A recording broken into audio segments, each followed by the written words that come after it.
আসসালামু আলাইকুম স্যার, আপনার মাইক্রোফোন মিউট করা, আমরা আপনাকে শুনতে পাচ্ছি না।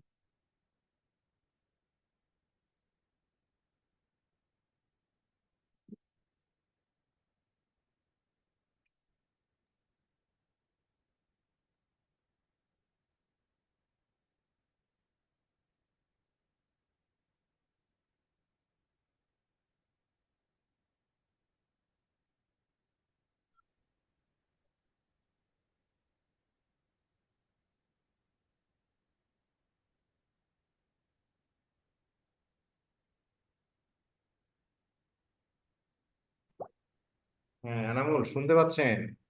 জি স্যার, এখন শুনতে পাচ্ছি। হ্যাঁ, আমি ক্লাসে আছি, একটা কল ঢুকে গেছিল, আপনি কল নিচ্ছেন তো? আচ্ছা। আশা করি আমার স্ক্রিন দেখা যাচ্ছে না।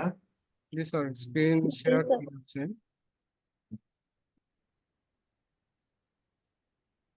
তো ভুলেও গেছি কোথায় যেন কি করছিলাম আগে। সবগুলো ফাইল রেডি রাখছি আমি অবশ্য।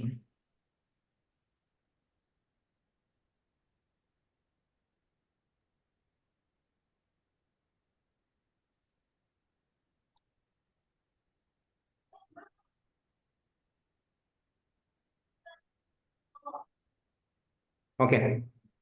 হ্যাঁ, আসসালামু আলাইকুম। সবাই কি শুনতে পাচ্ছেন আমাকে? জি স্যার। হ্যাঁ স্যার, আপনাকে শোনা জি স্যার, শুনতে পাচ্ছি। ওকে, ঠিক আছে। আমরা শুরু করি। পয়েন্টে চলে যাই, পরে আস্তে আস্তে কথা হবে। আহ এনামুল প্রথম ক্লাস থেকেই তো হবে না? জি স্যার, প্রথম ক্লাস থেকে ওই যে আপনার আমরা হ্যাঁ, মনে হয় বুঝতে পারছি। স্লাইডার ব্যাখ্যাটাই দিয়ে শুরু করতাম প্রত্যেকবার। আচ্ছা আচ্ছা, ঠিক আছে। আচ্ছা, স্লাইডের ব্যাখ্যা দিয়ে শুরু করবো না? হুম, আচ্ছা, ঠিক আছে। আমরা শুরু করছি। আহ, এই ছবিটার একটা ব্যাখ্যা আছে, আমি আগের ক্লাসে নিয়েছিলাম। এটা খুবই ভালো লাগে। ব্যাখ্যায় ব্যাখ্যা দেওয়ার আগে আমি একটু আমার আমার নামটা আপনাদেরকে একটু দেখিয়ে নিই। আমার নাম হচ্ছে মোহাম্মদ খালিদ সাইন। খালিদ নামে ডাকে সবাই। বিসিএস ব্যাচ 35 গতকালকে বলেছিলাম আপনাদেরকে। আর আমি বর্তমানে শেরপুর সরকারি কলেজে আছি। আমার জেলাও শেরপুর। আহ, তো এই যে আপনারা 47-এর টার্গেটে বিসিএস ভর্তি আমাদের এইখানে এসেছেন। তো এই যে এই ছবিটার একটা ব্যাখ্যা আমি আগের ব্যাচটাতে একটা বলেছিলাম, যে ছবিটার ব্যাখ্যা হচ্ছে, দেখেন এখানে একটা রাস্তা দেখতে পাচ্ছি, আমরা একটা রোড দেখতে পাচ্ছি। রোডের দেখেন এই শেষ মাথাটাই যদি একটু তাকান, এই যে এই জায়গাটা দেখেন। এই জায়গা থেকে কিন্তু এটা দৃশ্যমান না। মনে হচ্ছে যেন এক দিগন্ত, একটা হরাইজনে আমরা মিলে গেছি। আর পথটা দেখেন কেমন, পথটা কিন্তু দেখে দূর থেকে দেখে মনে হচ্ছে খুব সহজ। কিন্তু আপনি এই জায়গা থেকে চিন্তা করেন, দেখেন আপনার পথটা কিন্তু সহজ না। আপনি যদি প্রথম স্টেপ এখানে দেন, পরেরটা দিবেন এইখানে, পরেরটা এইখানে, পরে এইখানে এইখানে, তার মানে আপনার পথটা হচ্ছে এলোমেলো একটা পথ। আর এই যে জায়গাটা আমরা দূরের যে বিন্দু দেখতে পাচ্ছি, এটা হচ্ছে আমাদের লক্ষ্য বা আমাদের সফলতা বা আমাদের সাকসেসের যে জায়গাটা, সেটা। আমি একটা কথা বলে থাকি, আপনি বিসিএস দিবেন, আপনার লক্ষ্যের জায়গাটা এখানে স্থির করতে হবে, আর আপনার যাত্রা শুরু হবে এখান থেকে। খেয়াল করেন সবাই, এই শেষ পথটা হচ্ছে আপনার লক্ষ্য স্থির, আর এখান থেকে যাত্রা শুরু। তো এই পথটা কখনোই মধুর পথ হবে না, এটা একটা ডেফিনেটলি। আমরা যারা ভাবি যে শর্টকাট করব, মানে সোজা কথাই যদি আমি বলি যে there is no shortcut to success, যে আপনি যদি সফল হতে চান শর্টকাট নেই, পরিশ্রম আপনাকে করতেই হবে। পরিশ্রম, পরিশ্রম, পরিশ্রম, এই তিনটা কথাই। এরপরে যদি আপনি মেধার কথা বলেন, বুদ্ধির কথা বলেন, তো সেটার পরিমাণটা খুবই কম। আপনি পরিশ্রম করে আপনার অনেকটা ঘাটতি আপনি পূরণ করতে পারবেন। এই পথটা ইংরেজি একটা কবিতার পথের মতো মনে হয়। রবার্ট ফ্রস্টের লেখা একটা কবিতা আছে, and Miles to go before I sleep, and Miles to go before I sleep. হ্যাঁ, অনেকেই দেখবেন ফেসবুকে স্ট্যাটাস দেয় বা লিখে এরকম করে, যে and Miles to go before I sleep, বুঝি আর না বুঝি আমরা লিখে দিই, দীর্ঘ পথ হাঁটতে হবে ঘুমিয়ে যাওয়ার পূর্বে। এখানে অনেক ব্যাখ্যা আছে এটার।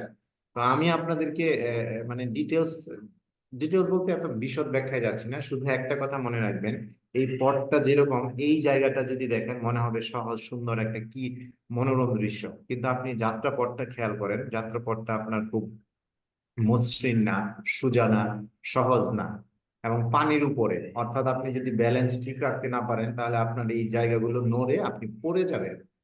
তো একটা বিপদের মধ্যে পড়বেন আপনারা। বাংলাদেশ সিভিল সার্ভিসে জব করার উদ্দেশ্যে বা একটা স্বপ্ন নিয়ে এখানে ভর্তি হয়েছেন।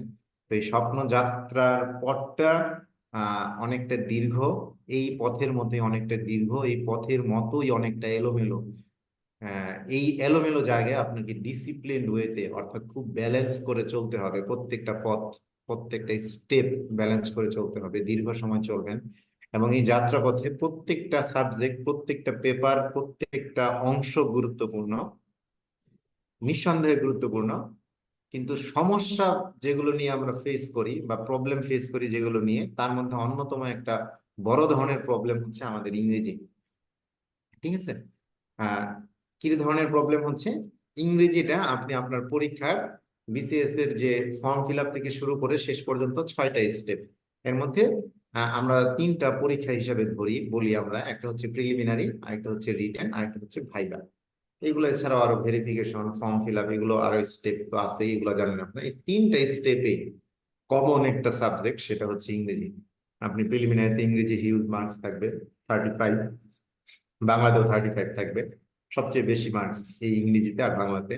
রিটেনে আপনার কম্পালসারি ইংলিশ থাকবে 200, বাংলা থাকবে কিন্তু 100। বাংলা ব্যাকরণের যে অংশটা আছে এটা জেনারেল ক্যাডার আর আপনার টেকনিক্যাল ক্যাডারে এটা ভাগ হয়ে যায়। আর ভাইভাতে আপনার কোনো গ্যারান্টি নেই, আপনার চয়েস দেখবে, তারা চয়েস দেখে সেভাবে প্রশ্ন সাজাবে। এবং মোস্ট অফ দ্য টাইম আমাদের ছেলে মেয়েদেরকে বা আপনাদের যেটা ফেস করতে হবে যারা ওই পর্যন্ত যাবেন, viva most of the time you have to face the viva in English language. প্রথম শুরু থেকে এটা আপনাকে করতে হবে। So the sooner the better, যত দ্রুত শুরু করবেন তত ভালো হবে। তো এই ছবি থেকে আমরা এই কথাগুলোই সাধারণত বলে থাকি বা বলার চেষ্টা করি। তো আমি আপনাদের জন্য এখানে বেশ কিছু জিনিস আজকে রেখেছি। আপনারা হয়তো জানেন যে আমি আপনাদের সাথে খুব বেশিক্ষণ থাকতে পারবো না, আমি অসুস্থ ছিলাম। আহ টানা কথা বলতে গেলেই আমার মানে মনে হয় যেন আমি ক্লান্ত হয়ে যাচ্ছি। তো আমি যতক্ষণ পারি আপনাদের সাথে ক্লাসটা নিচ্ছি। আমি প্রথম দিনে আপনাদেরকে সিলেবাসটা, ইন্ট্রোডাকশনটা আমি ঠিক করে দিচ্ছি এবং কিছু অ্যানালাইসিস দেখাচ্ছি ইংরেজি নিয়ে। আপনারা একটু খেয়াল করবেন, একটু মনোযোগ সহকারে দেখবেন। হ্যাঁ, আমার কথা তো ক্লিয়ারলি শুনতে পাচ্ছেন সবাই, না? জি Okay. স্যার, শুনতে পাচ্ছি। আচ্ছা, ঠিক আছে, মনোযোগ সহকারে একেবারে শুরু থেকে এই জিনিসটা খেয়াল করবেন। দেখেন, এখানে আমি আপনাদের জন্য যেগুলো আজকে রেডি করে রেখেছি, এখানে আপনাদের একটা কোশ্চেন অ্যানালাইসিস আছে নেট থেকে কালেক্ট করা, এটা আছে। আমরা ইংরেজি পার্টটা দেখব। আরেকটা আছে আমাদের এখানে, আমাদের সিলেবাসটা আছে, এটা আমি একটু আলোচনা করে দেব। আরেকটা জিনিস আছে যে সর্বশেষ বিসিএস এর প্রিলির কোশ্চেন যেটা আছে, সেটা নিয়েও আমি একটু আপনাদেরকে একটু দেখিয়ে দেওয়ার চেষ্টা করবো আর কি। তো শুরুতেই যদি আপনারা এখানে এখানে দেখেন যে একটু সিলেবাসটা আগে দেখবো, তারপর কোশ্চেন অ্যানালাইসিস দেখবো। সিলেবাসটা দেখেন, সিলেবাসে কি বলা আছে আমাদের, দেখেন ইংলিশ ল্যাঙ্গুয়েজ এন্ড লিটারেচার, অর্থাৎ প্রশ্নের ধরন হবে 2টা জায়গা থেকে।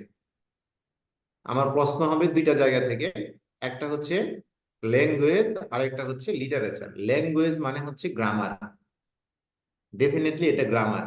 গ্রামারের পার্টটা এই যে এখানে আমরা আলাদা করে রেখে দিয়েছি। এখান থেকে বোর্ডের নির্দেশনা, বোর্ড বলতে এখানে আমি পিএসসি কি বোঝাচ্ছি, BPSC, Bangladesh public service commission. নির্দেশনাটা হচ্ছে এরকম যে এই ল্যাঙ্গুয়েজ পার্ট থেকে আপনার কোশ্চেন থাকবে 20, আর আপনার লিটারেচার যে পার্টটা আছে, এই লিটারেচার পার্ট থেকে কোশ্চেন থাকবে 15। তবে 46তম বিসিএস এ এই নিয়মটা পিএসসি মানে নাই। এখানে তারা ল্যাঙ্গুয়েজ থেকে প্রশ্ন দিয়েছিল 25, আর লিটারেচার থেকে কোশ্চেন ছিল 10। হ্যাঁ, তো এটা এখন প্রশ্ন আসতে পারে যে কেন মানলো না। এটা প্রশ্ন মানুক আর না মানুক, প্রশ্ন হয়ে গিয়েছে, পরীক্ষা হয়ে গিয়েছে, এবং আপনারা অবগত আছেন যে 28 তারিখ থেকে, আগস্টের 28 তারিখ থেকে রিটেন পরীক্ষা শুরু হবে। তো এই ল্যাঙ্গুয়েজ পার্টটাতে যেখানে থাকবে, এই ল্যাঙ্গুয়েজ পার্টে ইংরেজি যে ব্যাকরণ অংশটা, এই অংশতে এমন কোনো কিছু নাই যেটা আসলে নাই। একটু পরে আমি অ্যানালাইসিস দেখাবো, সেখানে আপনারা দেখতে পারবেন যে প্রত্যেকটা জায়গা থেকে কোশ্চেন আসে। এই জায়গাটাই হচ্ছে সমস্যা। আমি আপনাদেরকে ই করবো, একটা নোট লিখে রাখেন। আমি আপনাদের পড়া শুরুর ক্ষেত্রে আমি আপনাদেরকে সাজেস্ট করব একটা বই, একটা বোর্ডে একটা বই আপনারা ফলো করবেন। ইংলিশ ফর টুডে ইন্টারমিডিয়েটের যে বইটা আছে, এখনের যে বইটা আছে, সেই বইটা আপনারা পড়বেন। এটা আমি প্রতি ব্যাচেই বলি, যত জায়গায় ক্লাস নেই সব জায়গাতে একই কথা বলি। হ্যাঁ, এই জব রিলেটেড যত জায়গা আছে, অ্যাডমিশন রিলেটেড যত জায়গা আছে, তো আপনারা অ্যাডমিশনের পর্যায়ে পার হয়ে এসেছেন আপনাদের জবের ক্ষেত্রে। তো ইংলিশ ফর টুডে ইন্টারমিডিয়েটের যে বইটা আছে, এই বইটা আমাদের পাঠ্যসূচিতে, ইংরেজির পাঠ্যসূচিতে অবশ্য পাঠ্য হিসেবে রাখবেন। নোট করে লিখে রাখেন। এখান থেকে দুইটা কাজ করবেন। একটা হচ্ছে ওই বইটাতে 206টা পেজ আছে, এই 206টা পেজের একেবারে A to Z, অর্থাৎ 1 থেকে 206 পর্যন্ত যতগুলো ওয়ার্ড মিনিং আছে সবগুলো ওয়ার্ড মিনিং শিখবেন। এটা আপনার ফ্রি হ্যান্ড রাইটিং এ কাজে লাগবে। এবং যে কোনো ধরনের সিনোনিম অ্যান্টোনিমের যে বিষয়গুলো আছে প্রত্যেকটা জায়গায় কাজে লাগবে। দ্বিতীয়, এই বই থেকে যে কাজটা আপনারা করবেন, এটা একটা কাজ অবশ্যই করবেন যারা গন্তব্যের, এই যে এই ছবির মতো এই শেষ বিন্দুতে যারা পৌঁছতে চান, অবশ্যই আমার এই কথাটা মনে রাখবেন। আর দ্বিতীয় যে কাজটা করবেন সেটা হচ্ছে এই বইয়ের প্রত্যেকটা প্যাসেজ পড়বেন, গ্রামাটিক্যাল অ্যানালাইসিস বুঝে বুঝে পড়ার চেষ্টা করবেন। কোনটা সাবজেক্ট, কোনটা ভার্ব, কোনটা অবজেক্ট, কোন জায়গায় পার্টিসিপল আছে, কোন জায়গায় জিরান্ড আছে, কোন জায়গায় নাউন আছে, প্রোনাউন আছে, অ্যাডজেক্টিভ আছে, এভরিথিং প্রত্যেকটা প্যাসেজকে অ্যানালাইসিস করে পড়ার চেষ্টা করবেন। দেখেন, সফলতার পথ এক একজনের এক এক রকম। আপনি ইংরেজিতে ভালো করেন, আপনার কনফিডেন্স লেভেল এমনিতেই অনেকটা হাই হয়ে যাবে। সাথে অন্যগুলো দেখবেন যে আপনার সাহস হচ্ছে। হ্যাঁ, এটা হবেই। এটা অভিজ্ঞতা থেকেই বলি বা যেভাবেই বলি, এটা আপনার হবেই। একটা একটা লোক ভালো ইংরেজি বলতে পারে, ভালোভাবে লিখতে পারে, তার কম্পিটিটিভ পরীক্ষায় বাংলাদেশের পার্সপেক্টিভে সে যে কোনো ধরনের কম্পিটিটিভ পরীক্ষায় সে এগিয়ে থাকবে। আর ইংরেজির সাথে যদি আমরা ভালো পারি তাহলে তো কথাই নেই, এটা সোনায় সোহাগা।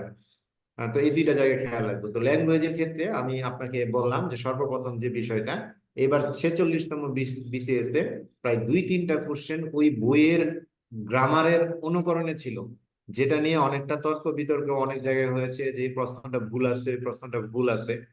ইংরেজি 35টা কোশ্চেনের মধ্যে 46তম বিসিএস এর কোশ্চেনে শুধুমাত্র একটা কোশ্চেনে ডাবল আনসার ছিল, আর সমস্ত কোশ্চেন 100% সঠিক ছিল। আমি এই যে আপনাদের যে জেনারেল যে ব্যাচটা শুরু হয়েছিল প্রথম ক্লাসে ওইটা বলেছিলাম। এখানে আমি মনে হয় 2-3টা ক্লাস নিয়েছিলাম ওদেরকে, তখনও প্রথম ক্লাসে বলেছিলাম যে প্রশ্নে কোনো ভুল ছিল না, একটা প্রশ্নের শুধু ডাবল উত্তর ছিল। আর বাকি প্রশ্নগুলো আমরা বিভিন্ন জায়গায় দেখেছি যে এটা ভুল, এটা ভুল। তো এগুলো রেফারেন্স আছে যে ভুল বলার আগে আমরা দেখবো। এবং আপনারা জানেন হয়তো যে এই প্রিলি নিয়ে পিএসসির কাছে যখন এই বেশ কিছু দৈনিক থেকে করা হলো, তখন তারা প্রশ্ন যাচাই বাছাই করছে। তো তারা কোনো ধরনের কোনো কিছু বলে নাই এই ক্ষেত্রে। তো সেটা যাই হোক, আমি অন্য বিষয়গুলো নিয়ে আমি মাথা ঘামাবো না। আমার আমার টপিক হচ্ছে ইংরেজি। আমি ইংরেজির ক্ষেত্রে বললাম যে ইংরেজি কোশ্চেনটা খুব সুন্দর একটা কোশ্চেন ছিল, এবং ওই ইন্টারমিডিয়েটের বই থেকে অনেকগুলো প্রশ্ন ছিল যেটা ইন্টারমিডিয়েট বইয়ে হুবহু ব্যবহার করা হয়েছে। এবং সবচেয়ে মজার বিষয় যেটা ছিল সেটা হচ্ছে তারা গ্রামারের অলমোস্ট, নট অল, অলমোস্ট অধিকাংশই গ্রামারের টপিক তারা টাচ করে গিয়েছে এবার পরীক্ষার মধ্যে। তো এটা একদিক থেকে ভালো, আরেক দিক থেকে খারাপ। খারাপ হচ্ছে যারা কম পড়তে চান তাদের জন্য খারাপ, যে অল্প অল্প পড়ে পার হয়ে যাব এরকম সুযোগটা আমাদের এখানে নাই।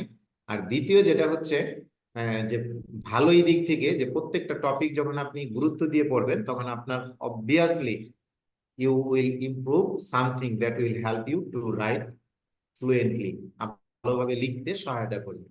তো সিলেবাসের ক্ষেত্রে, গ্রামারের ক্ষেত্রে, তাহলে আমি ওই বইটার কথা বললাম ইংলিশ ফর টুডে, যারা শেষ পর্যন্ত পৌঁছতে চান তারা এই বইটা অবশ্যই সাথে রাখবেন। 206 পর্যন্ত পৃষ্ঠা আছে এখানে, প্রত্যেকটা পেজ থেকে যতগুলো ওয়ার্ড মিনিং আননোন আছে সব শিখবেন। এবং ওই বইটার প্যাসেজ গুলো গ্রামাটিক্যাল অ্যানালাইসিস সহ গ্রামার গুলো বুঝে বুঝে পড়ার চেষ্টা করবেন। স্যার একটা বিষয় জানার ইচ্ছা স্যার, সেটা হচ্ছে ইংলিশ ফর টুডে স্যার 2018 বা 19 সালের পরে সিলেবাস চেঞ্জ হয়েছে। এখন ইংলিশ ফর টুডে কি মানে পরেরটা পড়বো নাকি আগে যেটা ছিল সেটাও পড়া যাবে ইংলিশ ফর টুডে আচ্ছা, টেক্সট বইয়ের? সিলেবাস চেঞ্জ হয়েছে বলতে 19-এর পর থেকে, করোনার পর থেকে আপনার সিলেবাস বলতে আমরা এখানে যেটা বুঝি আর কি, সেটা হচ্ছে মান বন্টন চেঞ্জ হয়েছে। হ্যাঁ, বই সেটা আপনার 2012-13-তে যেটা প্রণয়ন করা হয়েছিল সেটাই আছে। 18-19-এর পরে যেটা হয়েছে সব জিনিসই ঠিক আছে, কিছু প্যাসেজ নতুন অ্যাড করা হয়েছে। তো আপনি রিসেন্ট যে বইটা আছে সেটা কিনে নিয়ে আপনি পড়েন, কোনো সমস্যা নাই। রিসেন্ট বইটা পড়েন, কোনো সমস্যা নেই। রিসেন্ট বইটাও প্রায় মনে হয় 18-19 বললেন, 18-19 বা 19-20 থেকে আছে আর কি। হ্যাঁ, তো ওই বইটাই পড়েন, রিসেন্ট বইটা পড়বেন। সবচেয়ে বড় জি কথা আচ্ছা হলো স্যার। এই বইটাতে আপনার ওই 12-13 থেকে যে বইটাই আর কি চালু আছে, ওই বইটাই এখনো চলছে। 2-4টা অধ্যায় হয়তো চেঞ্জ হয়েছে, 5টা। আমার কাছে যে বই, সবগুলো বই আছে আমার কাছে। স্বাভাবিকভাবে আমাদের তো ইন্টারমিডিয়েটে প্রচুর পড়াইতে হয়। তো ওই বইটাই আছে, 5টার মতো অধ্যায় আর কি, ইউনিট চেঞ্জ হয়েছে, কিন্তু মান বন্টন সেটাই রয়ে গেছে। আর করোনা পরবর্তী সময় থেকে আহ, আহ, আপনার কি বলবো এটাকে, মার্কসের যে ডিস্ট্রিবিউশনটা সেটা একটু চেঞ্জ করে দিয়েছে। তো আমাদের তো আর ইন্টারমিডিয়েটের মার্কস ডিস্ট্রিবিউশন লাগবে না। We need the words, we need the passage. Passage গুলো আমরা বুঝে পড়বো আর ওয়ার্ড গুলো শিখবো। আমি ক্লিয়ার? জি স্যার, থ্যাংক ইউ স্যার।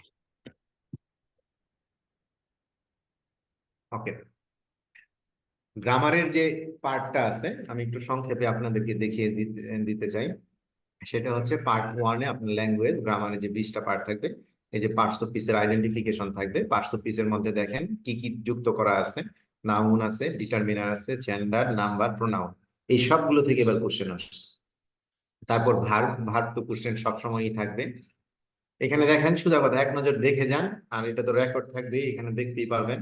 এই জিনিসগুলো সোজা কথা আপনাদের সিলেবাসে থাকবে। ইডিয়মস এবং ফ্রেজ নিয়েও পরীক্ষায় এবার প্রশ্ন আসছে। প্রিপোজিশন নিয়ে তো প্রশ্ন অলওয়েজ থাকবে, অলওয়েজ। আর ক্লজ, ক্লজ নিয়ে 2-3টা কোশ্চেন ছিল এবার। ফ্রেজ নিয়ে কোশ্চেন ছিল। তারপর কারেকশন নিয়ে সরাসরি কোশ্চেন ছিল না, কিন্তু সেন্টেন্স দেখে আপনার দিয়েছিল যে নিচের কোন সেন্টেন্সটি কারেক্ট, এরকম সেন্টেন্স ছিল। তারপর সাবজেক্ট ভার্বের এগ্রিমেন্ট ছিল এবার, মানে এবার সবকিছুই ছিল। এই টপিকগুলো একটু দেখে রাখেন, এগুলো আপনাদের থাকবে, লিখার দরকার নেই। জাস্ট একটু দেখে রাখেন, এটা সিলেবাস আপনাদের, এটা পিএসসির ওয়েবসাইটে গেলেও পাবেন, সব জায়গাতেই পাবেন। ইভেন আপনাদের আমাদের যে অ্যানালিটিক্যাল শিট গুলো আছে সেখানেও এই ধরনের বিষয়গুলো আছে। এটা আর এখানে কিছু জিনিস আছে, সেটা হচ্ছে যে আপনারা সরাসরি মুখস্থ করতে হবে। যেটা সেটা হচ্ছে যেমন মিনিংস, সিনোনিমস, অ্যান্টোনিমস, এগুলো আপনাদের সরাসরি মুখস্থ করতে হবে। তবে মুখস্থর ক্ষেত্রে আমি আজকে একটা পরামর্শ দিয়ে দিচ্ছি আপনাদেরকে। পরামর্শটা হচ্ছে, মুখস্থ করার সময় always try to relate the word with the reality. যে শব্দটা শিখবেন ওই শব্দটাকে বাস্তবতার সাথে মিল করার চেষ্টা করেন। ধরেন আপনি, জাস্ট ফর এক্সাম্পল, একটা যে বোতল শব্দটা শিখবেন, তা আপনি একটা বোতলের ছবি দেখে নেন, বা ছবি একটা কল্পনা করেন, বা একটা শব্দ দিয়ে করেন, যা যেভাবে মনে হয় আর কি। যেমন ধরেন আপনি লেফটেন্যান্ট বানানটা শিখবেন, তো আপনি একজন লেফটেন্যান্টের কথা চিন্তা করেন, তারপর তার সাথে ওই লেফটেন্যান্ট বানানটা মনে রাখার একটা টেকনিক দিয়ে আপনি মনে রাখার চেষ্টা করেন। তো বানান টানান মনে রাখার কিছু কৌশল আছে, আমি মাঝে মধ্যে আপনাদের সাথে আলোচনা করব। তবে আমি আপনাদেরকে পরামর্শ দিব, দা সুনার দা ব্যাটার। আমি শুরুতে একটা কথা বলেছি, যত দ্রুত সম্ভব এই জায়গাটায় কাজ শুরু করেন। সেই জায়গাটা হচ্ছে meanings, word meanings, synonyms, antonyms, যত পারেন পড়তে থাকেন, যত পারেন পড়তে থাকেন। আর যখন ক্লাস করবেন আস্তে আস্তে আপনার দক্ষতা এমনিতেই তৈরি হবে, অ্যানালাইসিস করার দক্ষতা তৈরি হবে। আমি আমার অভিজ্ঞতা শেয়ার করার চেষ্টা করবো আপনাদের কাছে, আমি আপনাদের কাছ থেকে শিখবো, আপনারা আমার অভিজ্ঞতা নেবেন। এইভাবে আমরা অগ্রসর হওয়ার চেষ্টা করি। আরেকটা হচ্ছে যেটা, এই জায়গাটা, এই যে এই জায়গাটা একটু খেয়াল রাখবেন। এই জায়গাটা খুব বেশি গুরুত্বপূর্ণ। Uses of words as various parts of speech. এটা শুধুমাত্র এমসিকিউ এর জন্যই না, রিটেনে এটা বেশি দরকার। যে কোনো ধরনের অ্যানালাইসিসের ক্ষেত্রেও এটা দরকার। একটা শব্দ এক এক সময় এক এক ধরনের পার্টস অফ স্পিচ হতে পারে। একই শব্দ, যেমন ধরেন ফ্যান আছে, ওয়াটার আছে, বা আইল্যান্ড আছে, মানে একটা শব্দ যেটাকে আমরা এবার এবার বিসিএস যে ওই প্রশ্নটাই ছিল যে নিচের কোন শব্দটি ভার্ব। ঠিক আছে, অনেক সময় পরীক্ষায় প্রশ্ন এইভাবে আসে, সেন্টেন্স দিয়ে আসবে, যে এখানে নিচে দিল যে লাইক শব্দটা নিচের কোন বাক্যে প্রিপোজিশন, এরকম ধরনের প্রশ্ন থাকে। তো এই জায়গাটা আপনারা স্টার চিহ্ন দিয়ে রাখতে পারেন, বা ইম্পর্টেন্স ক্ষেত্রে আপনারা একটু বেশি ইম্পর্টেন্স দিয়ে পড়বেন। আরেকটা হচ্ছে formation of new words by adding prefix and suffix. এই জিনিসটা আপনাদের রিটেন পার্টে কাজে লাগে। সাফিক্স প্রিফিক্স যোগ করে নতুন নতুন শব্দ তৈরি করার যে পদ্ধতি বা বিষয়টা এটা। আর কিছু জিনিস আছে কম্পোজিশন পার্ট থেকে, যে প্যারাগ্রাফ কিভাবে লিখতে হয়, প্যারাগ্রাফের টপিক সেন্টেন্স কোনটা, এই ধরনের কিছু প্রশ্ন। এগুলো খুব রেয়ার, এগুলো তেমন একটা আসে না। লেটারের পার্ট কয়টা, অ্যাপ্লিকেশন কি কিভাবে লিখতে হয়, তো এগুলো থেকে প্রশ্ন খুব একটা কখনোই আসে না। আর লিটারেচার পার্টটা যদি একটু খেয়াল করেন, এখানে খুব কম করেই লেখা আছে English literature, names of writers of literature pieces from Elizabethan period to 21st century, quotation from drama poetry of different ages. এটা কিন্তু পিএসসি তে এইভাবে বলা আছে যে এলিজাবেথান পিরিয়ড থেকে 21st সেঞ্চুরি পর্যন্ত, অর্থাৎ মডার্ন এজ পর্যন্ত লিটারেচারের পার্টটাকে দেখতে হবে। যদিও এইভাবে বলা আছে, কিন্তু এখানে ইনডিরেক্টলি একটা কথা আসবে, সেটা হচ্ছে লিটারেচারের বেসিক একটা জায়গা থেকে হিউজ পরিমাণ কোশ্চেন হয়, যদিও সরাসরি এখানে উল্লেখ নাই। হ্যাঁ, তো সেই জায়গাটা হচ্ছে পিরিয়ডস অফ ইংলিশ লিটারেচার বা এইজেস অফ ইংলিশ লিটারেচার। তো স্বাভাবিকভাবে অনেকগুলো ভাগে ভাগ করা যায়। আমরা স্বাভাবিকভাবে এই এই পিরিয়ডটাকে বা এই ইংরেজি সাহিত্যের যে যুগটাকে, এটাকে আমরা শুরু করি 450 খ্রিস্টাব্দ থেকে শুরু করে আমরা আধুনিক যুগ পর্যন্ত পড়ি। কিন্তু আমরা যখন পড়তে যাব, মূলত এটা আমাদের শুরু করতে হবে প্রায় আপনার মোটামুটি অনেকটা ব্যাক থেকে। ব্যাক বলতে একেবারে আপনার এরিস্টটল, প্লেটো, ওই জায়গা থেকে ইতিহাস শুরু হয়। এই ক্ষেত্রেও আপনারা একটা বই অনুসরণ করতে পারেন। আমি আপনাদেরকে পরামর্শ দিচ্ছি, বাংলা একটা বই পাওয়া যায়, রাইটারটার নাম এই মুহূর্তে আমার মনে নাই। বইটার নাম হচ্ছে ইংরেজি সাহিত্যের ইতিহাস। রাইটার হচ্ছে শীতল ঘোষ। বাংলা আপনি যদি ওভারঅল পড়তে চান আর শর্টকাট যারা পড়তে চান, তাদের জন্য শীট আছে। তবে আমি বলবো যে যেহেতু আপনারা এখন শুরু করেছেন, আপনাদের সময় আছে, আপনারা ভালোভাবে প্রস্তুতি নেন। যত ভালো প্রস্তুতি নিবেন, রিটেনের তত প্রস্তুতি সম্পন্ন হবে। অলওয়েজ রিমেম্বার, একজন একজন পরীক্ষার্থী, বা আমরা এই ক্ষেত্রে ছাত্র না বলে আপনাদেরকে পরীক্ষার্থী বলবো, বা আপনাদেরকে কম্পিটিটর বলবো, কম্পিটেন্ট বলবো, যেভাবে আমরা বলি না কেন, যে কম্পিটিশন যখন আপনারা করবেন, তো আপনাদের ক্ষেত্রে আপনারা প্রিলিতে যদি কেউ ভালো প্রস্তুতি নিতে পারেন, ডেফিনেটলি তার 70% অন্যগুলোর প্রস্তুতি হয়ে যাবে। ভাইবার প্রস্তুতিও হয়ে যাবে, রিটেনের প্রস্তুতিও 70% হয়ে যাবে। রিটেনে আপনাকে যেটা করতে হবে, গুছিয়ে লেখার অভ্যাসটা তৈরি করতে হবে। আমরা যদিও ভাগ করে নিই যে প্রিলি তারপর রিটেন শুরু করব, না, বিষয়টা এইভাবে দেখবেন না কখনো। প্রিলিতে যা পড়ছেন এই জিনিসগুলো রিটেনে গিয়ে লাগবে, রিটেনে রিটেন ফর্মে যাবে, এমসিকিউ ফর্মে যাবে না। তো যারা দীর্ঘ পথ হাঁটতে চান, অবশ্যই শুরু থেকেই ব্যালেন্স করে চলবেন, টার্গেট শেষ পর্যন্ত যাওয়া। আপনি আবার একটু ছবিটাতে যাই, টার্গেট হচ্ছে শেষ মাথায় যাওয়া। এই জায়গাটা হচ্ছে প্রিলি, বড় ধরনের ধাক্কাটা খাবেন এইখানে। তো এই জায়গা যদি আপনি ওভারকাম করতে পারেন, তাহলে আপনি বুঝবেন যে আপনার ব্যালেন্স হচ্ছে। তারপরে জায়গাটা হবে আপনার এই যে এই পথটা, আর ভাইভা হচ্ছে শেষ স্টেজটা। ঠিক আছে? তো আপনি প্রিলিতে যদি আপনার প্রস্তুতিটা যদি ভালো হয়, আপনি যদি এই পথটাকে ভালোভাবে অতিক্রম করতে পারেন এবং ভালো দক্ষতা নিয়ে পথটা পার হন, তখন এই জায়গাটা আপনি যত সামনের দিকে যাবেন, দেখেন তত স্টিডি পথ পাবেন, অর্থাৎ সলিড পথ পাওয়া যাবে ততটা। তো আমি আপনাদেরকে বলবো যে প্রিলির প্রস্তুতিটা পূর্ণাঙ্গ ভাবে তৈরি করবো আমরা, যেন আমাদের এই জায়গাটা হয়। তো এই জন্যই ইংলিশ লিটারেচারে আমাদের মূলত 8টা এইচ পড়তে হবে। হ্যাঁ, 8টা এইচ পড়তে হবে। আর ওল্ড ইংলিশ পিরিয়ডের নামে কিছু আপনার একেবারে জুলিয়াস সিজারের সময় থেকে প্লেটো, এরিস্টটল, সক্রেটিস, এদের কিছু কথা আসবে। এই কথাগুলো আমাদের দেখতে হবে।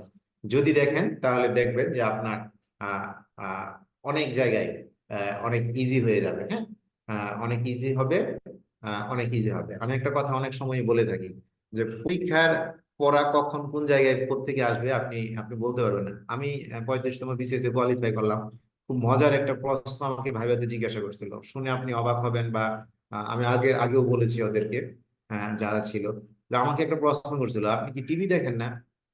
আপনি কি টিভি দেখেন? টিভিতে তো সিরিয়াল, ভাই সিরিয়াল দেখেন? বিসিএস এর ভাইভাতে এটা কিন্তু খুবই আনইউজুয়াল কোশ্চেন। হ্যাঁ, উনার এই প্রশ্নটা করার উদ্দেশ্য ছিল, এখান থেকে উনি আমাকে মহাভারত থেকে কোশ্চেন করতে চাচ্ছিলেন। মহাভারত থেকে কোশ্চেন করবেন। মহাভারত কিন্তু একটা সাহিত্যিক ফর্ম, শুনতে পাচ্ছেন সবাই? জি স্যার, শুনতে পাচ্ছি। হ্যাঁ, মহাভারত কি একটা মহাকাব্য, তাই না? তো আমি আমি ইংরেজি পড়েছি, ইংরেজি সাহিত্য পড়েছি। তাহলে ইংরেজি সাহিত্য পড়লে ইংরেজি সাহিত্য নিশ্চয়ই মহাকাব্য ছিল। তো ইংরেজি মহাকাব্যের সাথে দেখেন মিলটা কোথা থেকে। তো মানে বিষয়টা হচ্ছে যে ভ্যারাইটিস অফ এরিয়াস থেকে ডিফারেন্ট এরিয়াস থেকে আপনাকে কোশ্চেন করতে পারে। তো ফরচুনেটলি যে তখন আমাকে বলছিল যে মহাকাব্যের সাথে রিলেটেড এরকম একটা সিরিয়াল টিভিতে দেখানো হয়, আপনি কি সেটার নাম বলতে পারবেন? তো স্বাভাবিকভাবেই বাসায় তো অনেকেই দেখে, আপনাদের বাসায়ও দেখে। তো আমি এই মহাভারত সিরিয়ালটা তখন টিভিতে চলছিল বা এটা রান করছিল, আমি বললাম যে হ্যাঁ মহাভারত চলে গো। তখন আমাকে প্রশ্ন করা শুরু করলো মহাভারত সম্পর্কে, এপিক সম্পর্কে।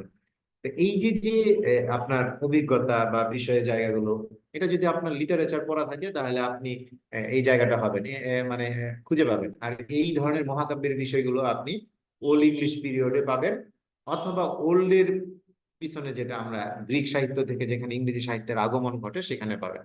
কাজে এইখানে আমি এতগুলো কথা বলার উদ্দেশ্য হচ্ছে যে আপনি এখানে কুইট করতে পারবেন না যে এই এলিজাবেথান এইজ দিয়েছে তার মানে আমি 1500 থেকে 2100, এলিজাবেথান এইজ শুরু হয় 16 দিক থেকে 1500 প্লাস থেকে। তো আপনি বললেন যে আমি 1500 সাল থেকে 2100 সাল, এই 600 বছর পড়বো, তাহলে আপনি দেখবেন অনেক নাম্বারই আপনি পাবেন না। এটা কেন পাবেন না? এই যে দেখেন আমি আপনাকে কোশ্চেন অ্যানালাইসিস দেখাচ্ছি। এই যে দেখেন কোশ্চেন অ্যানালাইসিস ইংলিশ লিটারেচার পূর্ণমান 15, এটা 15 থাকুক 10 থাকুক 8 12 থাকুক, এটা নিয়ে আমরা তর্ক করব না, এটা সবার জন্যই সমান হয়েছিল। যে 25টা গ্রামার আসার কথা ছিল না, গ্রামার আসার কথা ছিল 20টা, এসেছে 25টা। লিটারেচার থেকে কোশ্চেন থাকার কথা ছিল 15টা, গত বিসিএস ছিল 10টা। তো এটা এটা নিয়ে আমাদের আসলে কিছু বলার নাই, যেভাবে আসবে সেভাবেই করতে হবে। তো টোটাল 35 থাকার কথা 35 ছিল। দেখেন আমি যে পিরিয়ডস এর কথা বললাম, এইজ এর কথা বললাম, 8টা এইজ প্লাস আরো ওল্ডের মানে প্রি ওল্ড যেটা, হ্যাঁ এরকম 8টা এজ থেকে দেখেন 35 বিসিএস থেকে 35 থেকে 44 পর্যন্ত অ্যানালাইসিস করলে দেখা যায় এখান থেকে 5টা কোশ্চেন আসছে। তো সংখ্যাটা কিন্তু কম না। তারপরে দেখেন সবচেয়ে বেশি কোশ্চেন আসছে আপনার, দেখেন এই যে মডার্ন পিরিয়ড থেকে দেখেন 21টা কোশ্চেন আসছে, রেনেসা পিরিয়ড থেকে 13টা কোশ্চেন আসছে, নিও ক্লাসিক্যাল পিরিয়ড থেকে 10টা কোশ্চেন আসছে। তারপর দেখেন রোমান্টিক পিরিয়ড থেকে 9টা কোশ্চেন আসছে, ভিক্টোরিয়ান পিরিয়ড থেকে 11টা কোশ্চেন, তা পোস্ট মডার্ন পিরিয়ড থেকে 4টা কোশ্চেন। সবচেয়ে কম কোশ্চেন আসছে পোস্ট মডার্ন থেকে। এখন দেখেন সবচেয়ে বেশি কোত্থেকে আসছে প্রশ্ন, দেখেন বিখ্যাত গ্রন্থের রচয়িতা, রচনার প্রকৃতি বা বিষয়বস্তু। টোটাল কোশ্চেন আসছে 35 থেকে 44 বিসিএস পর্যন্ত 47টা। সংখ্যাটা কি বুঝতে পারছেন? বিখ্যাত গ্রন্থের রচয়িতা, রচনার প্রকৃতি বা বিষয়বস্তু, এখানে কোটেশন থাকে, এই থাকে এরকম, মানে এক একটার পর এক একটা থাকে। যেমন এখানে আমার কাছে একটা লাইন আছে, এখানে যদি আপনাদেরকে দেখাই, একটু দেখেন, এই যে 28 নম্বর লাইনটা দেখেন, better to reign in hell than to serve in heaven. প্রশ্ন দিয়ে বললো, এটা কোন বিসিএস যেন আসছিল, দিয়ে বললো যে এই এই বক্তব্যটা কে বলেছে? কেউ কি জানেন এই বক্তব্যটা কে বলেছে? স্যার এটা শেক্সপিয়রের বাক্য। না, না, এটা হচ্ছে প্যারাডাইজ লস্টে স্যাটান বলছিল স্যার। ভেরি গুড, এটা হচ্ছে প্যারাডাইজ লস্টের শয়তান এই কথাটা বলছিল। আর প্যারাডাইজ লস্টের লেখক কে ছিলেন? মিল্টন। John John Milton. হ্যাঁ, John Milton. Yes, John Milton ছিলেন প্যারাডাইজ লস্টের লেখক। তো শয়তান ইংরেজিতে শয়তান বলেন, তো বাংলায় আমরা শয়তান যে বলি। Better to reign in hell, দেখেন রেইন মানে কি? শাসন করা। টু সার্ভ ইন হেভেন, সে বলতেছে যে স্বর্গে চাকর হয়ে থাকার চেয়ে নরকে রাজা হয়ে থাকা ভালো। ঠিক আছে, শয়তানের এই কোয়ালিটিটার জন্য, এই কোয়ালিটিটাকে কি কোয়ালিটি বলে জানেন? এটাকে হিরোইক কোয়ালিটি বলে। তো আমি যখন লিটারেচার পড়বো আমি এই জায়গাটা একটু ব্যাখ্যা করবো তখন, আজকে আর ঢুকছি না। আজকে আমি এইটুকুই বললাম, এটা খেয়াল রাখবেন। তো এই ধরনের কোশ্চেন আপনি দেখেন আমাদের অ্যানালাইসিস থেকে আমরা দেখতে পাচ্ছি 47টা কোশ্চেন এসেছে। So this is the one of the most important part that you have to be conscious or you have to be careful.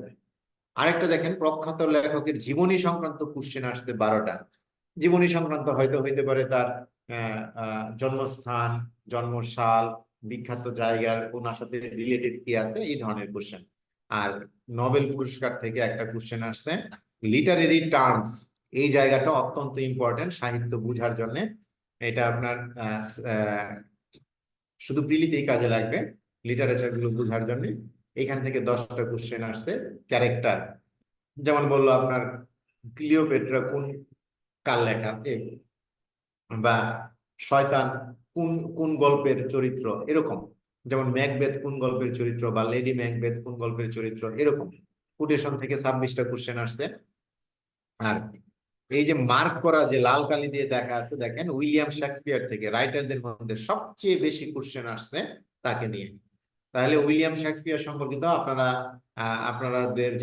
আপনারা যে শীটটা নিয়েছেন বা নিবেন, বিসিএস অ্যানালিটিক্যাল যে ক্লাসরুমের যে পাঠশালা, কদামালী পাঠশালার যে শীটটা অ্যানালিটিক্যাল ক্লাসরুমের, সেই শীটেও দেখবেন শেক্সপিয়ার নিয়ে মোটামুটি ডিটেলস তথ্য দেওয়া আছে। আপনি আর কোনো লেখক পড়েন আর না পড়েন, উইলিয়াম শেক্সপিয়ার আপনি অবশ্যই পড়ে রাখবেন।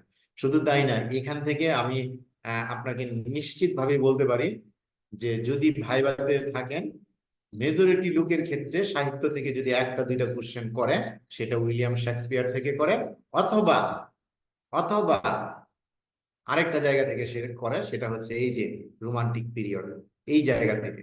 তো 90% ক্ষেত্রে যদি সাহিত্য থেকে কাউকে কোনো প্রশ্ন করা হয় ভাইভা বোর্ডে, সেটা বেশিরভাগ সময়ই উইলিয়াম শেক্সপিয়ার থেকে প্রশ্নটা করে। তো এই হলো আমাদের প্রশ্ন অ্যানালাইসিস। এটা হচ্ছে লিটারেচারের ক্ষেত্রে। তাহলে গ্রামারের ক্ষেত্রে দেখেন, গ্রামারের ক্ষেত্রে দেখবেন যে এইখানে দেখেন সবগুলো জায়গা থেকে কোশ্চেন আছে, 6টা 7টা 3টা, এমন কোনো জায়গা নাই যেখান থেকে কোশ্চেন আসে না। এখন কোন বিসিএস এ কোন জায়গা থেকে কোনটা আসবে, কতগুলো আসবে, সেটা একটু বাছাই করা কঠিন। সবচেয়ে ইম্পর্টেন্ট জায়গা দেখেন, একটু যদি বোর্ডের দিকে চোখ বুলান তাহলে দেখতে পারবেন যে এখানে আমরা তালিকায় দেখছি প্রথম দিকে আছে 10 আছে। 10 কি আসছে? নাম্বার, ঠিক আছে। সিঙ্গুলার প্লুরালের যে বিষয়টা, সেটা 16টা কোশ্চেন আসছে ভার্ব থেকে, 18টা কোশ্চেন আছে প্রিপোজিশন থেকে। আর parts of speech related question আছে দেখেন কয়টা? 71। আমি একটু আগে বলছিলাম various types of parts of speech, সেটা আপনারা খেয়াল রাখবেন। তাহলে দেখেন এখান থেকে কোশ্চেন হচ্ছে 71টা কোশ্চেন আসছে 9 বছরের মধ্যে। তাহলে দেখেন প্রতি বছরে হিসাব করতে গেলে এভারেজে 35 থেকে 44, 9 10 বছর, তাহলে প্রায় প্রতি বছর এভারেজ 60টা করে কোশ্চেন আসছে এখান থেকে পার্টস অফ স্পিচ রিলেটেড। আরেকটা হচ্ছে এই যে বাকিগুলো দেখেন ওয়ার্ড মিনিং রিলেটেড আছে। আর একটা হচ্ছে ওয়ার্ডস রিলেটেড কোশ্চেনস, এই যে এগুলো সব মিলে আর কি, সেটা হচ্ছে 52টা। ইডিয়ম ফ্রেজ থেকেও আপনার দেখেন কোশ্চেন, অর্থাৎ গ্রামারে দেখেন কোথাও বাদ নাই যে কোথাও থেকে কোশ্চেন আসে নাই। যেটা আমি কম্পোজিশন পার্টের কথা বলছিলাম যে কম্পোজিশন পার্ট থেকে কোশ্চেন আসতে কম, সেটা হচ্ছে 2টা। মোটামুটি আমরা এটা কি ফুল অ্যানালাইসিস ধরে নিব বিষয়টা এরকম না, মোটামুটি একটা আইডিয়া পাওয়ার জন্য আমি আপনাদেরকে এই কথাগুলো বললাম। আমার কথা কি বুঝতে পারছেন সবাই? জি sir. Sir various types of parts of speech বলতে কি স্যার একই শব্দের noun word, verb word, adjective word, adverb word বোঝায় স্যার? হ্যাঁ হ্যাঁ, এটা বুঝেছে। ধরেন একটা বাক্য দিল, ধরেন আফটার দিয়ে একটা বাক্য দিল, দিয়ে বললো আফটারটা এখানে কোন parts of speech. After preposition হইতে পারে, আফটার কনজাংশন হইতে পারে।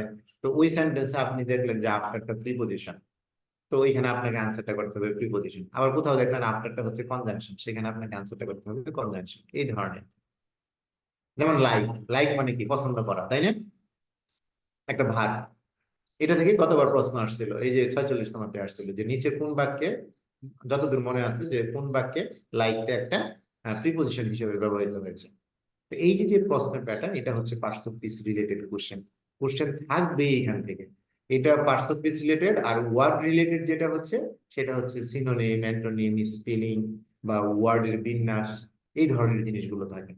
কিন্তু গত কয়েকটা জায়গা থেকে দেখা যাচ্ছে, আপনি যদি এই যে শেষের দিক থেকে দেখেন তাহলে দেখবেন এই যে এই ইডিয়মস ফ্রেজ থেকেও প্রচুর প্রশ্ন আসতেছে, এখান থেকেও প্রশ্ন আসে। মানে আমি আপনাদেরকে যেটা বুঝাতে চাচ্ছি যে গুরুত্ব দিতে হবে সবগুলো জায়গাতে। হিউজ টপিক পড়া, ভয় পাওয়ার কিছু নাই, সময় অনেক আছে। আপনি টার্গেট নেন বিসিএস, আপনি টার্গেট এইভাবে নিয়েন না যে প্রিলি শেষ করব, তারপর রিটেন শুরু করব, তারপর আমি শুরু করব। এরকম না, আপনি প্রিলিম পড়াটা ভালো করে পড়ে ফেললেই রিটেনে পড়া আপনার, আমি বললাম যারা যাবেন ওই পর্যায়টাতে দেখবেন যে you are covering the at least 70%, at least 70% পড়া কভার হয়ে যাবে। ঠিক আছে, আমার ক্ষেত্রে তো আমি স্যার আপনার রিটেনের জন্য, হ্যাঁ বলেন। স্যার লিটারেচার থেকে কি স্যার রিটেনে প্রশ্ন আসে স্যার?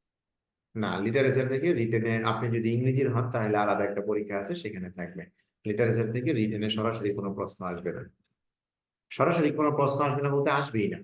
ওই কখনো ইয়ের ক্ষেত্রে আপনি প্র্যাকটিস করতে পারেন, ট্রান্সলেশন বা এগুলোর ক্ষেত্রে কম্পোজিশন টম্পোজিশন লেখার ক্ষেত্রে আপনি প্র্যাকটিস করতে পারেন, তবে লিটারেচারে ইয়ে থেকে পড়া হয়, রিটেনে কোনো প্রশ্ন আসবে না। রিটেনের প্রশ্নের প্যাটার্নটা হচ্ছে ইংরেজিতে খুব, মানে প্যাটার্নটা খুব সহজ একটা।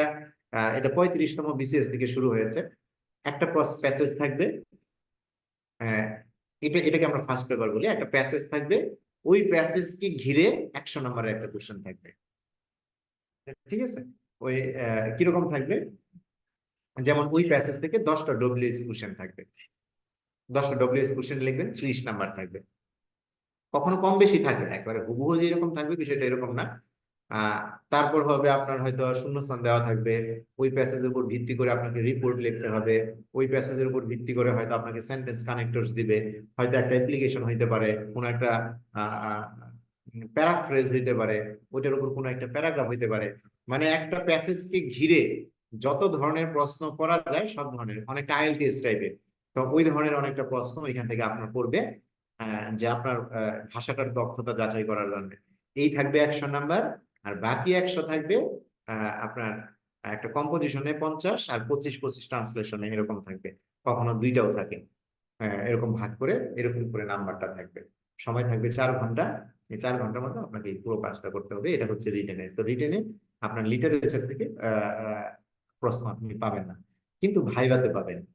ভাইভাতে আবার আপনাকে গ্রামার প্রশ্ন করার সম্ভাবনা খুবই কম, নাই বললেই চলে। আপনাকে প্রশ্ন যদি ইংরেজি থেকে কোনো প্রশ্ন করে 90% বা 99% বলতে পারি আমরা, আপনাকে প্রশ্ন করবে লিটারেচার থেকে, এবং সেটা বেশিরভাগ সময় হয় উইলিয়াম শেক্সপিয়ার থেকে কিংবা রোমান্টিক এজ থেকে। তো এগুলো আমি ধীরে ধীরে আপনাদেরকে পরিচিত করানোর চেষ্টা করব। এই হলো আমাদের এই জায়গাটা।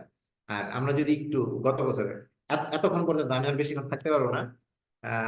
আর এই পর্যন্ত যে কথা বললাম, আর কোনো কোশ্চেন আছে? স্যার ইংরেজির ইতিহাস বইয়ের লেখকের নামটা আবার বলবেন? শীতল ঘোষ, ডক্টর শীতল ঘোষ। হ্যাঁ, উনি ভারতীয় একজন রাইটার, ইংরেজি সাহিত্যের ইতিহাস। যারা ডিটেলস পড়তে চান, যে না আমি সব এগুলো সব একেবারে পড়তে চাই, এটা বাংলা, আপনি বাংলাটা পড়বেন, উনি অনুবাদ করছেন এটা, ডক্টর শীতল ঘোষ। আমি 2টা বইয়ের কথা বললাম, একটা একটা গ্রামারের জন্য আপাতত আপনাদেরকে সাজেস্ট করলাম, প্রাথমিকভাবে ওই ইংলিশ ফর টুডে বইটা দিয়ে শুরু করেন, ওয়ার্ড মিনিং ওইখান থেকে শুরু করেন। আর টুকটাক প্রয়োজনীয় অনুযায়ী আমরা ক্লাস বলবো, মাঝে মাঝে কিছু বই আপনারা নিজেদের মতো করে আস্তে আস্তে কালেক্ট করবেন। বই সবই ভালো, আপনি যেটা পড়ে মানে স্বস্তি ফিল করবেন বা স্বাচ্ছন্দ্য বোধ করবেন সেটা পড়বেন। এই হলো কথা। আর আমি যদি একটু প্রিভিয়াস ইয়ারের কোশ্চেনটা একটু আপনাদেরকে দেখিয়ে দিই, তাহলে একটু খেয়াল রাখবেন। এই দেখেন, এই প্রশ্নটা আসছিল, শুধু এই যে এই একটা প্রশ্ন নিয়ে বিতর্ক ছিল 100। আমার মানে আমি যেভাবে ব্যাখ্যাটা তৈরি করেছি, আমি আপাতত প্রশ্নের অ্যানালাইসিসে যাচ্ছি না, আমি শুধু আপনাদেরকে দেখাচ্ছি যে কি কি নিয়ে প্রশ্ন আসছিল। একটু জাস্ট খালি এই জায়গাগুলো খেয়াল করেন। এখানে দেখেন, প্রথম কোশ্চেনটা হচ্ছে যে পার্টস অফ স্পিচ রিলেটেড, যে বলছে which of the following words can be used as a verb, এই শব্দগুলোর মধ্যে কোনটা ভার্ব হিসেবে ব্যবহার করা যায়। তাহলে এটা parts of speech related question. পরের কোশ্চেনটা দেখেন কি বলছে, in which sentence like is used as a preposition, নিচের কোন সেন্টেন্সে লাইকটা প্রিপোজিশন হিসেবে ব্যবহৃত হয়েছে। দেখেন, একটু আগেই বললাম এই কথাটা। তারপরে লাইনটা দেখেন, 133 নম্বর কোশ্চেনটা, he died following the incident are the underline word is at, এখানে ফলোইং টার কথা বলা হয়েছিল, যে এই ফলোইংটা কোন পার্টস অফ স্পিচ, এটার উত্তরটা এখানে প্রিপোজিশন হবে। তো এটা আপনার ব্যাখ্যা আছে, ব্যাখ্যাগুলো আমি আপনাদেরকে ধীরে সুস্থে দিব। তারপর দেখেন এখানে কি আছে, রাইটিং এ ডায়েরি, এই যে এটুকু আন্ডারলাইন করা আর কি, যে বলছিল যে আন্ডারলাইন পার্ট, এটা মানে আমি তো আজকে ক্লাসের জন্য রেডি ছিলাম না, তো এই জন্য এটা গুছানো না। তারপরেও আমি আপনাদেরকে দেখাচ্ছি যে এখানে এইটুকু আন্ডারলাইন করা ছিল। হ্যাঁ, করে দিই এখানে, যে এটা এটা এটা কি কোন ফ্রেজ, তাহলে দেখেন ফ্রেজ রিলেটেড প্রশ্ন আসছিল। তারপরে এখানে দেখেন প্রশ্ন আসছে, in the blank with the correct word. এই যে এই প্রশ্নটা নিয়েই অনেকের মধ্যে বিতর্ক ছিল, আমি আপনাদেরকে পড়ানোর সময় পড়াবো।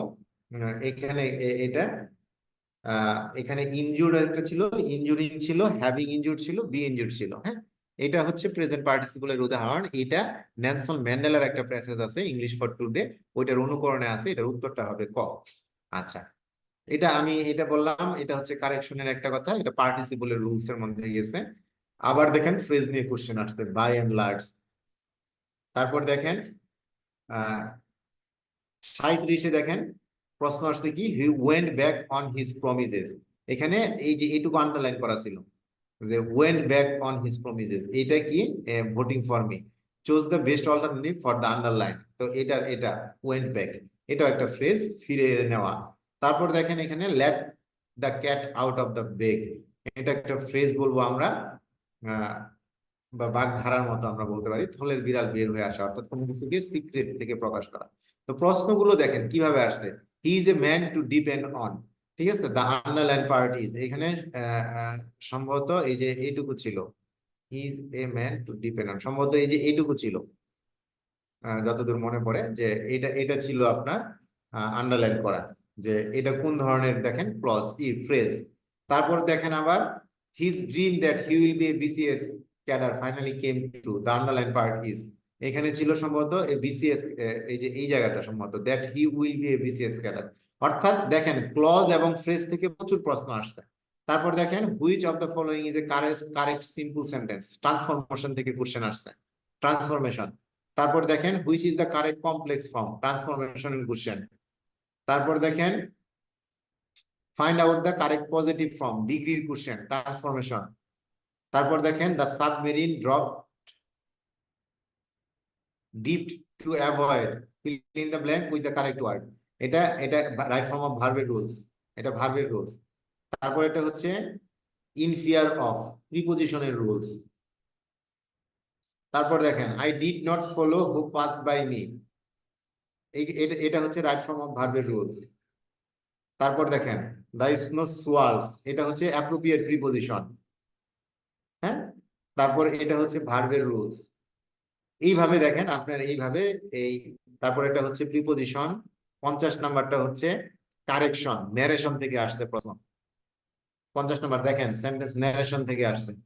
তারপর 51 নাম্বার দেখেন আইডেন্টিফাই দ্য কারেক্ট সেন্টেন্স, হ্যাঁ, এটা একটা গ্রুপ ভার্বের ব্যবহার থেকে আসছে, প্যাসিভ ভয়েসদের ফর্ম থেকে আসছে। তারপর 152 নাম্বার থেকে দেখেন, হ্যাঁ, এটা আসছে আপনার কন্ডিশন সেন্টেন্স থেকে, মানে প্রত্যেকটা গ্রামারের জায়গা থেকে কোশ্চেন আছে। তারপর দেখেন আইডেন্টিফাই দ্য কারেক্ট সেন্টেন্স, এটা আসছে আপনার, এটা পড়ানোর আগে বুঝবেন না, এটা আসছে আপনার, এটাকে বলে ডিটারমিনার। হ্যাঁ, এটা ডিটারমিনারের রুলস থেকে এই কোশ্চেনটা আসছিল। তারপর দেখেন অ্যান্টোনিম, তারপর হচ্ছে একটা ওয়ার্ড মিনিং, তারপর হচ্ছে এই যে এইখান থেকে হচ্ছে আপনার টু সিটিজ ইন এ টেল, এখান থেকে হলো লিটারেচারের পার্ট। তাহলে 131 থেকে 155 পর্যন্ত 25টা কোশ্চেন গ্রামারের দেখেন প্রায় সবগুলো জায়গা থেকে কোশ্চেন আসছে। পার্সোনাল পিস থেকে আসছে, ওয়ার্ড মিনিং আসছে, ফ্রেজ আসছে, ক্লজ আসছে, ট্রান্সফরমেশন আসছে, ভার্ব আসছে, ন্যারেশন আসছে, ট্রান্সফরমেশন আসছে, হ্যাঁ, ক্লজ আসছে, কারেকশন আসছে। বলেন কোন জায়গাটা থেকে কোশ্চেন নাই? তাহলে আপনাকে প্রস্তুতি রাখতে হবে এই যে এরকম ভ্যারাইটিস থেকে। তারপর দেখেন 156 থেকে শুরু করে এই যে এখানে দেখেন, যেমন এখানে দেখেন লিটারেচারের মধ্যে আবার কি আসছে, দেখেন একটা বইয়ের নাম এ টেল অফ টু সিটিজ, এখানে সরি এটা বইয়ের নাম না, এখানে এই সিটি দুইটা কোন দুইটা সিটির কথা বলছে। তারপর দেখেন এখানে বলছে frailty the name is woman, এই উক্তিটা কোন নাটকের। তারপরে বলছে who of the following compile English dictionary. তারপর হচ্ছে which is not a poetry form, নিচের কোনটা কবিতার কোনো বৈশিষ্ট্য না বা কবিতার মধ্যে পড়ে না। তারপর I am a man more sinned against than sinning, এটা কার কথা। তারপর বলছে which event literature of the romantic period. এইভাবে দেখেন প্রশ্ন, একটা গল্প আসছে the author of a farewell to arms, বইটির লেখক কে। তারপর প্রশ্ন আসছে which is the most famous satirist, satirist মানে হচ্ছে বিদ্রূপকারী, ইনি কে। তারপর হচ্ছে যে golden age of English literature কোনটাকে বলা হয়, এইজ থেকে কোশ্চেন আসছে। আরেকটা হচ্ছে which novel is written by an Indian novelist, যে এই নিচের কোন নভেলটা ইন্ডিয়ান নভেলিস্টের লেখা। তার মানে এগুলো আপনার মুখস্থ থাকার বিষয় বা বারবার পড়ে পড়ে মনে রাখার বিষয়। যত সুন্দরভাবে মনে রাখতে পারবেন তত ভালো আনসার করতে পারবেন, বা ভালো পরীক্ষা দিতে পারবেন। শুধু এটুকু বলতে পারি যে ইংরেজিতে খুব ভালো মার্কস পাওয়া সম্ভব যদি আপনি পরিশ্রম করেন। ঠিক আছে, যে সময়টুকু অন্য সাবজেক্টে দেন ঠিক একই সময় ইংরেজিতে দেন। ইংরেজিতে টোটাল বিসিএস এর 70% মার্কস ইংরেজিতে আছে, টোটাল বিসিএস এর। আর অনলাইন এভারেজ যদি রিটেন পার্টে হিসাব করি তাহলে 25%-এর মতো আছে ইংরেজিতে। কাজে এটা অবহেলা করার কোনো সুযোগ নাই। টোটাল গ্রামারের টপিক আছে, টোটাল বিষয়টা আপনারা বুঝে বুঝে পড়ার চেষ্টা করবেন বা দেখার চেষ্টা করবেন। এই হইলো মোটামুটি আমাদের সিলেবাসের সাথে, প্রশ্নের ধরনের সাথে, এবং আমাদের গন্তব্য কি, আমাদের যাত্রা পথ কি সেটা। যাত্রা পথের জন্য আমি আপনাদেরকে আবারও বলবো এই ছবিটা মনে রাখবেন। হ্যাঁ, ছবিটা দেখেন, এই কাঠগুলো কিন্তু পানির উপর। হ্যাঁ হ্যাঁ, তাহলে এইখানে আপনি পা রাখলে খুব সহজেই পথটা কিন্তু আপনি যেতে পারবেন না। হ্যাঁ, তো যত সামনে যাবেন তত স্টেডি হবে, যত সামনে যাবেন তত অভিজ্ঞতা হবে, তত স্টেডি হবে। তো এই লক্ষ্যটাকে পৌঁছানোর জন্য আমাদেরকে ভালো করে সামনের দিকে অগ্রসর হতে হবে। আহ আমি এখানেই থামতে চাই। এনামুল আছেন? জি স্যার, আছি, শুনতে পাচ্ছি। আচ্ছা। আর আমি আমাদের সাথে যারা পার্টিসিপেন্ট ছিলেন তাদের যদি কোনো জিজ্ঞাসা থাকে আপনি করতে পারেন, আজকের কথার উপর ভিত্তি করে যদি কোনো জিজ্ঞাসা থাকে আপনি করতে পারেন। আচ্ছা, আপনারা জিজ্ঞাসা করবেন কিনা আমি জানি না, তার আগে আমি আপনাদেরকে একটা কথা বলি। এই কথাটা মনে রাখবেন, ক্লাসটা হচ্ছে আপনার ইন্টারেক্টিভ হতে হবে। হ্যাঁ, আমরা চেষ্টা করব যে আমরা যেহেতু ক্লাস করি বা এখানে থাকি, আমরা চেষ্টা করব যে আমাদের যেন বিষয়গুলো আহ, মানে কি বলবো, যে আপনারা আছেন এটা যেন আমি বুঝতে পারি, বা আপনারা আমার কথা শুনছেন, মন দিয়ে শুনছেন, এটাও যেন আমি বুঝতে পারি। এখানে অনেকেই তো আছেন, এখানে দেখতে পাচ্ছি। হ্যাঁ, অনেক অনেক অনেক পার্টিসিপেন্ট আছেন, তো হিউজ পরিমাণ। তো আমি বলবো আপনাদেরকে যে আপনারা একটু ইন্টারেক্ট করবেন, আহ, তাহলে দেখবেন ক্লাস করে মজা লাগবে। আর শুরু থেকে শুরু করেন, পথ সহজ হবে। শেষ থেকে শুরু না করে শর্টকাট কোনো পথ না খুঁজে ভালোভাবে অগ্রসর হওয়ার চেষ্টা করবেন। কোনো কথা বা কোনো কিছু কারো বলার থাকলে বলতে পারেন।